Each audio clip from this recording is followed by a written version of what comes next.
Hello, girls, guys, or otherwise, this is Rich, and welcome to another Witchy Wednesday. This is going to be the last Witchy Wednesday of the traveling part, the two-part series. Anyway, this is the last time you're going to see this behind me. By the time you see this video, I will actually be home. Yeah, say goodbye to this background. So sad. Anyway, you will still see it on Table Talk Thursdays because I have a good handful of those, and a Tarot Talk Tuesday. I have one of those queued up, ready to go. But anyway, today I wanted to talk about how you can do uh, some of your practice whenever you are traveling, especially if you're going on extended travels.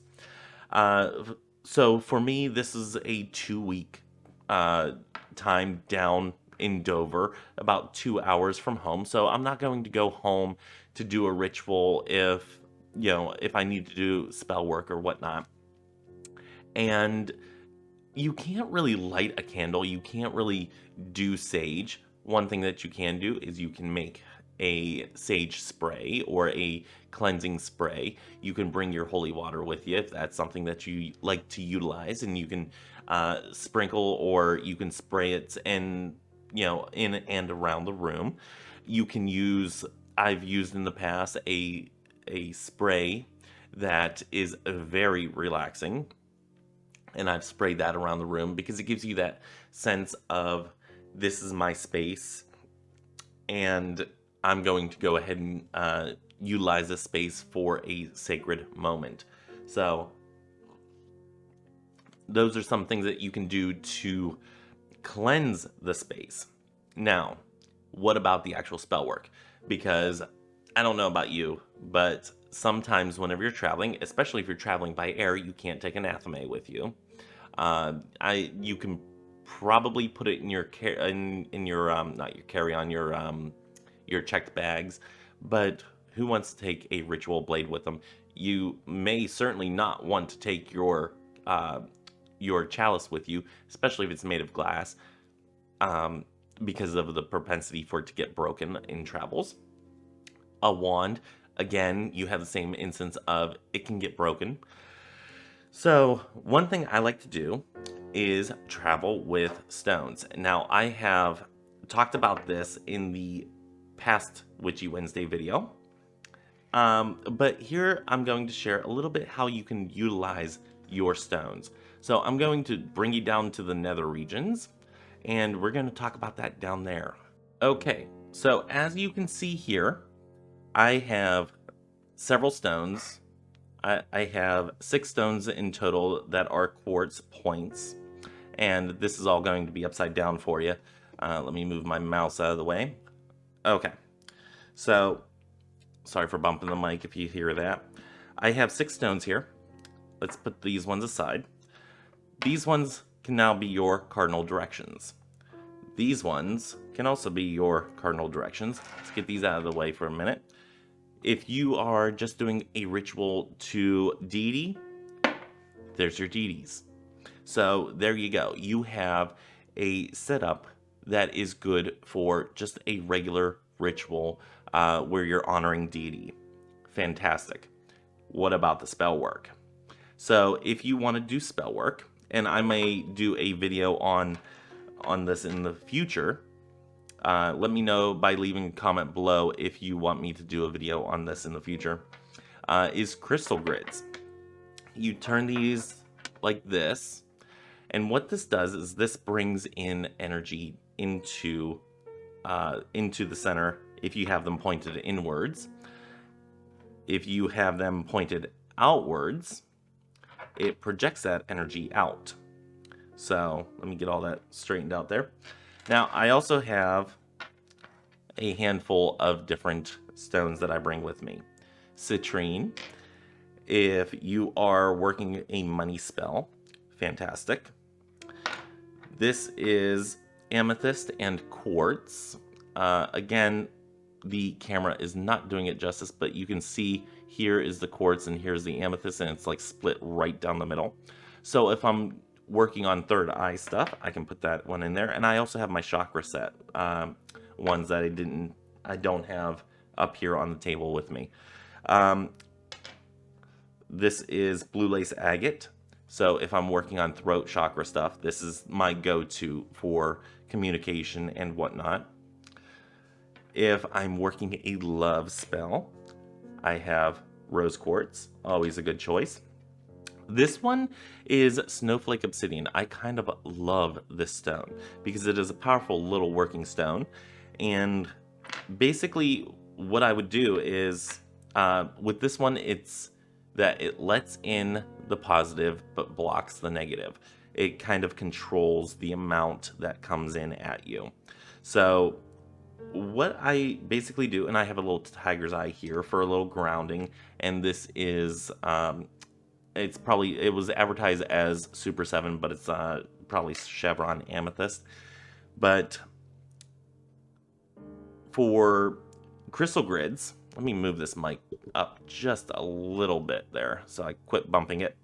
So what I would do is if I am projecting out that I want to be protected for this one, take all those away, and I have my little crystal grid here. Simple, easy, something that you can do, something that you can carry around with you in a little pouch, especially these little ones here. I can carry those around in a pouch. These ones need a little bit bigger of a pouch, and I don't have the pouch here with me. I think what I did to bring them up is I just put them safely in a box. But something you can easily travel with.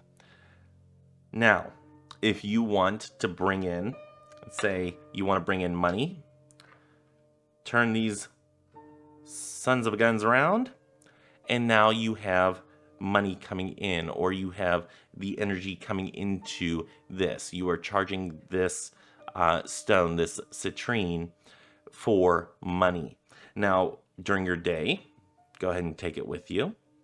And whenever you're not using it, or whenever you're not out and about, you just set that little citrine there and it'll charge up and do its thing. I will say, do not put your quartz points in a windowsill because they can cause a fire. If you are working on love and you want love to come in, one thing that you can do is, and there's a million different ways to do a crystal grid. So if I were to bring love in, or want to bring love in, or I'm working a love spell and I want love to come to me, what I would do is I would want love with a rose quartz. I would want good communication with the blue lace agate, and I want to be protected at the same time. So I would use my snowflake obsidian.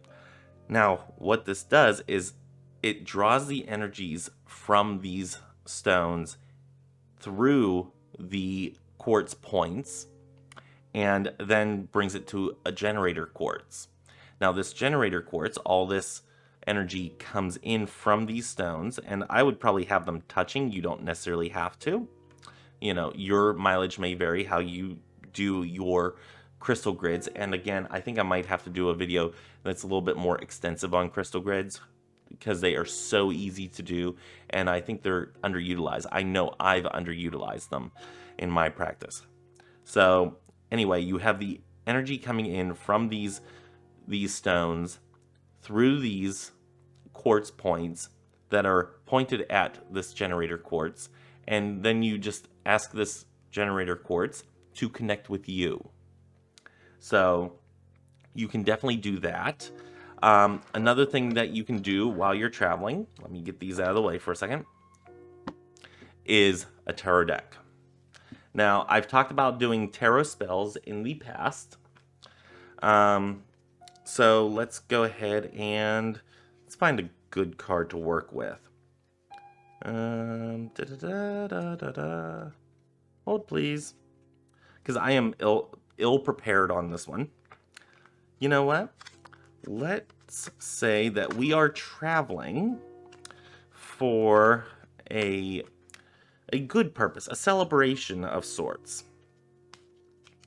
So, hold on. Let me find it. Where'd it go? There it is. So we have a couple cards that we can use. If you are on a travel, we're going to use the Six of Swords. That is, iconically for me, the travel card. And we are traveling with the purpose of, and this is going to show up upside down. I'm putting it upside right, or, right side up, however you want to say it. But we are traveling for the purpose of, let's say, a wedding. Let's say we're traveling somewhere for a wedding. Fantastic. Okay, mazel tov. Now, if I want the energy to of safe travels being a part of my spell work here, and you can take a whole bunch of crystals with you. Like I said, they don't take up a lot of room. You can easily travel with a good bag of crystals if you wish. But I like to keep them fairly small, so what I'm working with here, what would I do for a traveling for a wedding spell? Another thing that I would want is,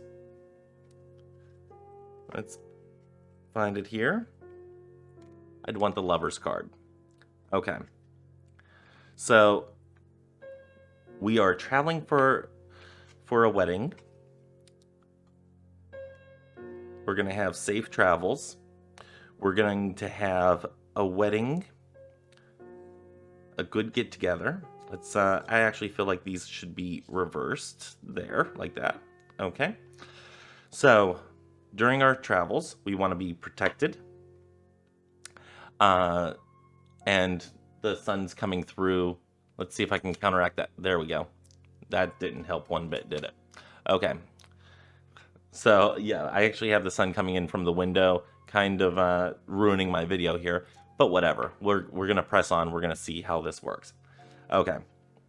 So I want to be protected on my travels. For the happy couple, I wish them to have love. For family get-togethers, I want to be grounded in this situation. Now, situations are always going to be different depending on the situation and depending on the reasoning that you're traveling and whatnot. And because I want to have abundance whenever I'm traveling, I'm going to put the citrine with the snowflake obsidian. Okay? So I have grounding for the celebration because I don't want to be a little flighty while I'm there. Because family can be tiresome. I want to be grounded, and I want to have that grounding feeling. I want to have the financial capabilities, and I want to be protected while traveling. And for the happy couple, whether it's male and female, male and male, female and female, the non-gender and non-gender, however, the Lover's card would be the one that I would pick. And I want them to have love. So some things that I'm going to do here, I want to have that come out that way, and I want to have them come out this way as well.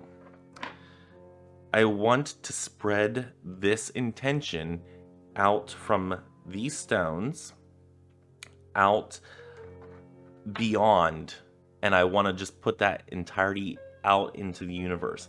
So another thing that you could do, not everybody does, is whenever you set up your crystal grid to activate it, is you go from this stone to this stone, to this stone, to this stone, however you want to do it, however feels right. To me, it would be that I would go from this card and verbalizing my intention. So it would be, I am traveling. I wish to have financial abundance, and I wish to be protected along this way. Send that out to, and I, by my will, I will send this out to the universe. And then touch these two, because these two are both generating out above, and this one is generating out to whatever cardinal direction that would be. I did not lay these out specifically in a cardinal direction. This is just an example. And it would be also out towards this way. So then I would go to this one. I am being with family and I wish to have grounding. I send this out to the universe. And I send this out to the universe. And you can do it in all cardinal directions, however you wish. And you could do it going around in a clockwise motion, counterclockwise motion, however feels right to you, sending it out in each cardinal direction. And then you go over to this one. I wish the couple that is getting married to have love, and I send this out to the cardinal directions and above, however, again, feels right for you and speaks to you. Unfortunately, this has gotten a little bit washed out by the light. I hope you guys, I'm sorry, I hope that you all can see this clearly enough that I'm actually getting the point across. You can also do just a single card. If, let's say, while you are on your travels, say that you wish to not spend any money. So we get out the iconic miser card again. Give me 1 second. Okay. So I'm back. I had to close those curtains because that was bugging me for the video quality. Anyway, I want to have financial stability during this travel. I don't want to spend a lot of money. I don't want to come back broke. I want to find the best ways of traveling possible. So I'm going to stick my citrine right on there.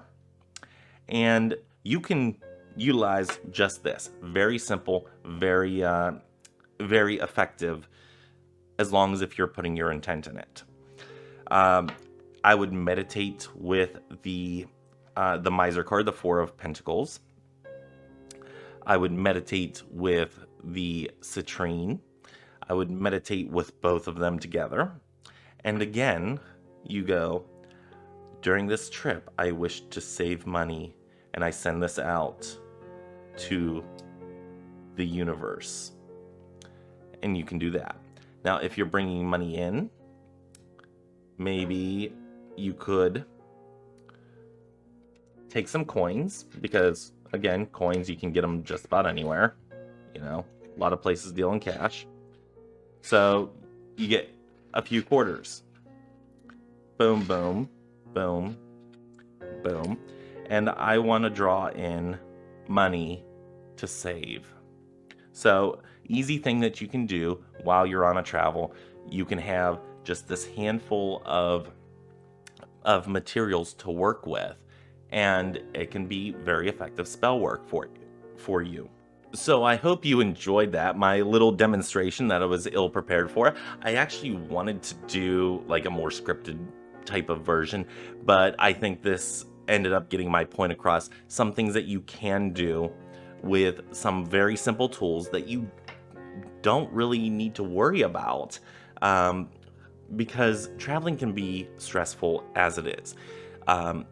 You know, and if you're one of those people like me that likes to, if you are having a full ritual and you intend to have a full ritual, you know, you would want candles, and you want fire, and you want water, and you want earth, and you want your wand and your athame and all that. You know what?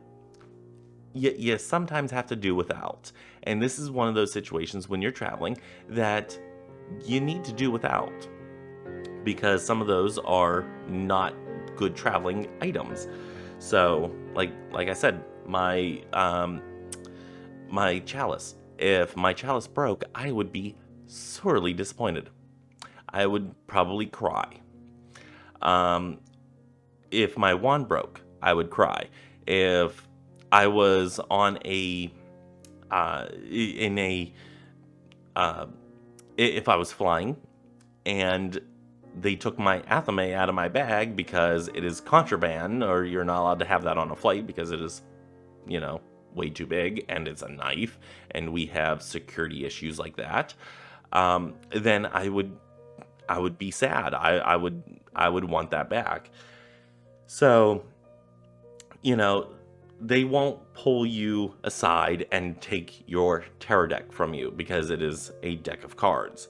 They aren't going to take your crystals from you because they are just rocks. They might look at you funny, but they're not going to take it away from you. They're not going to take money from you because that's just dumb. Who does that? But you can take these things with you.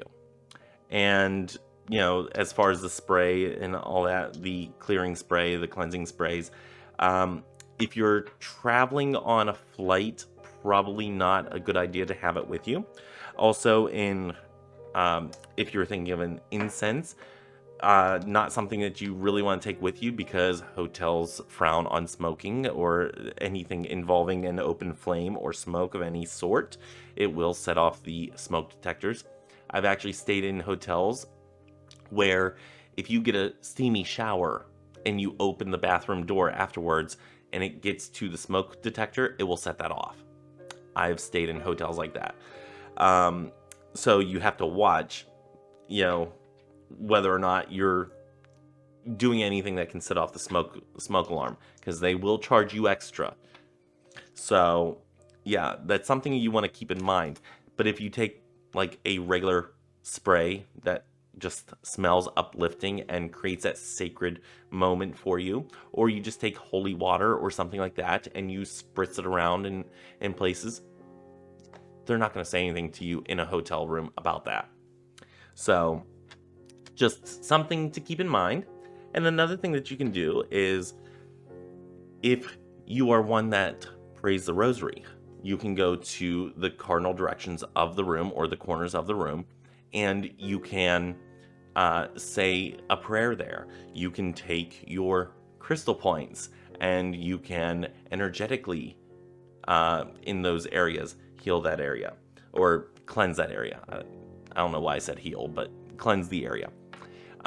If you like to work with sound or bells you can take with you. Sound, if you like to use sound, is clapping your hands. Easy thing to use in your practice. So yeah, there's so many different ways that when you're traveling, you can do your spell work or your ritual work on the go.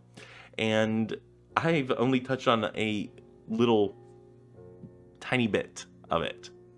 I like to do petition work. Unfortunately, you can't really set fire in a hotel room to do petition work. So if you wanted to do petition work where you set fire to a petition, you might have to do that outside, and you can't always find a secluded space where you can actually do that and not draw a lot of attention to yourself. So something to keep in mind there. That's why I find this working with your tarot deck, or even writing down petitions and utilizing your rocks, your stones, utilizing those in a crystal grid manner is very effective. So whether your trip is short or long, these are some things that you can utilize for your spell work, or for your ritual work, so you can still practice your practice. So that is all that I have for this week. I was a little rambly, and we're sitting at 25 minutes. Okay, I say that's a healthy time to stop. I was a little rambly, but we're going to get through that. We're going to get past that. I'm going to do some editing on this one. And that's about all that I have. So until next time, join me on Table Talk Thursday tomorrow. And until then, may you have love, hugs, and ladybugs. Bye-bye.